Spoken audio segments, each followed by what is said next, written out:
बिस्मिल्लाहिर्रहमानिर्रहीम। अस्सलाम वालेकुम। कैसे हैं आप? उम्मीद है कि बिल्कुल ठीक होंगे। प्यारे प्यारे बहन भाइयों, अल्लाह ताला से दुआ है कि वो आपके माल में, रिज़्क़ में और खानों में बरकत दे। प्यारे प्यारे बहन भाइयों, आज जो हम रेसिपीज़ बना रहे हैं वो है ब्रेड नूडल्स रोल। बहुत ही मज़ेदार और टेस्टी रोल हैं। आप इसको एक दफ़ा बनाएं, बार बार बनाने पर मजबूर हो जाएंगे। तो रेसिपी शुरू करने से पहले आप लोगों से रिक्वेस्ट है कि मेरे चैनल को सब्सक्राइब करना ना भूलें और बेल का बटन भी प्रेस कर लें ताकि आप मेरी किसी वीडियो से महरूम ना रह सकें। अब हम चलते हैं अपनी आज की रेसिपीज़ की तरफ और मिलकर शुरू करते हैं अपनी रेसिपीज़। इसके लिए एक पैन में 2 से 3 चम्मच ऑयल गरम करें। जब ऑयल खूब अच्छी तरह गरम हो जाए तो इसमें एक अदद प्याज काट कर इसमें शामिल करें।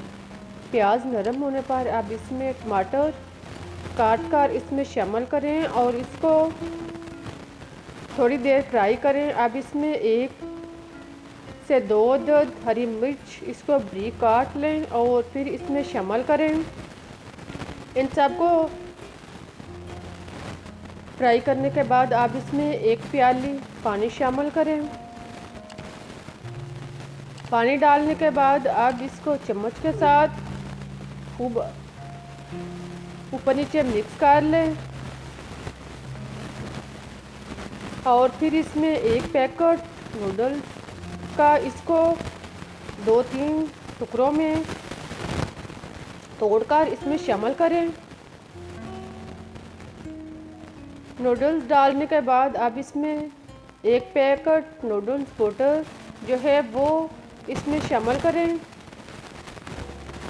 और फिर चम्मच के साथ इसको मसाला जात में मिक्स कर दें और साथ में इसका ढक्कन बंद करके इसको पानी खुश्क होने तक और नूडल्स गलने तक इसको पकाएं। जब इनका पानी जो है वो कम हो जाए, खुश्क होने के नज़दीक हो, तो इसमें नमक टेस्ट के मुताबिक शामिल करें। सुरख मिर्च दानेदार आप इसको आधे चम्मच से भी कम यूज़ कर सकते हैं या टेस्ट के मुताबिक इस्तेमाल करें। चाट मसाला आधा चम्मच डालने के बाद अब इसको खूब अच्छी तरह मिक्स करें ताकि मसाला जात जो हैं वो नूडल्स के अंदर अच्छी तरह रच बच जाएँ। अब इसको खूब अच्छी तरह पकाएं ताकि पानी सारा खुश्क हो जाए और नूडल्स जो हैं वो तैयार हो जाएं। अब हमारे नूडल्स जो हैं वो पक चुके हैं। अब इसमें हरे धनिया का छिड़काव करें और फिर चूल्हा बंद करके इसको एक प्लेट में निकाल लें और ठंडे होने दें। इसको प्लेट में फैला दें ताकि ये अच्छी तरह जो हैं वो ठंडे हो जाएं और इसको एक साइड पर रख दें। अब एक प्याले में आधा कप मैदा लें और इसमें ज़रूरत के मुताबिक पानी शामिल करें और फिर चम्मच के साथ मिक्स करके गाढ़ा सा मैदा तैयार कर लें। साथ में अब इसमें नमक 1 चुटकी और काली मिर्च 1 चुटकी डालकर हल करके एक साइड पर रख दें। अब ब्रेड का एक पीस लें और इसके चारों साइड से किनारे जो हैं वो अलग कर लें। चारों साइड से किनारों को काट कर एक साइड पर रख दें। आप किनारों को फेंकें नहीं बल्कि इसका ब्रेड क्रम्स तैयार करें और फिर वो बाद में इसके ऊपर यूज़ करें। अब इसको ब्रेड के पीस को खूब अच्छी तरह बेल लें। इसको बेल कर पतला कर लें। अब चारों साइड पर मैदे का जो अमेज़ा हमने तैयार करके रखा हुआ है वो चम्मच की मदद से चारों साइड पर इसके ऊपर लगाएं और साथ में दरमियान में नूडल्स जो हमने तैयार करके ठंडे होने के लिए रखे हुए थे वो 1 से 1.5 चम्मच इसके दरमियान में रखें और एक साइड से पकड़कर इसको रोल करते जाएं। इसी तरह इसको आखिर तक रोल करें। देखें अब ये रोल तैयार हो चुके हैं किनारों से। अब इसको उंगली और अंगूठे की मदद से दबाकर इसका मुंह बंद कर लें।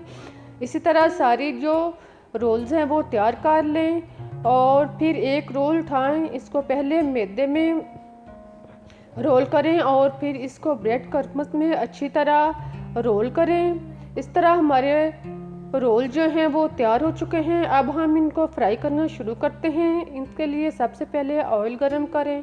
जब ऑयल खूब अच्छी तरह गर्म हो जाए तो चूल्हा नॉर्मल कर दें।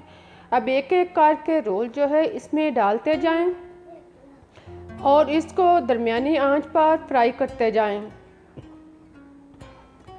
जब एक साइड से ब्राउन हो जाए तो इनकी साइड चेंज कर दें और दूसरी साइड से भी इसको अच्छी तरह जो है वो ब्राउन कर लें। जब चारों साइड से जो अच्छी तरह ब्राउन हो जाएं तो इनको निकाल लें। देखिए कितने मज़ेदार और टेस्टी रोल जो हैं वो तैयार हो चुके हैं।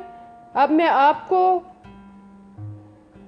प्लेट में निकालने के बाद तोड़ कर दिखाती हूँ। देखें, आई होप कि आपको मेरी रेसिपीज बहुत पसंद आएगी। आप भी ज़रूर ट्राई करें और मुझे इजाज़त दें। मैं फिर मिलूँगी एक नई रेसिपीज़ के साथ। तब तक के लिए अल्लाह हाफिज़। लेकिन आप जाते जाते चैनल को सब्सक्राइब करना ना भूलें।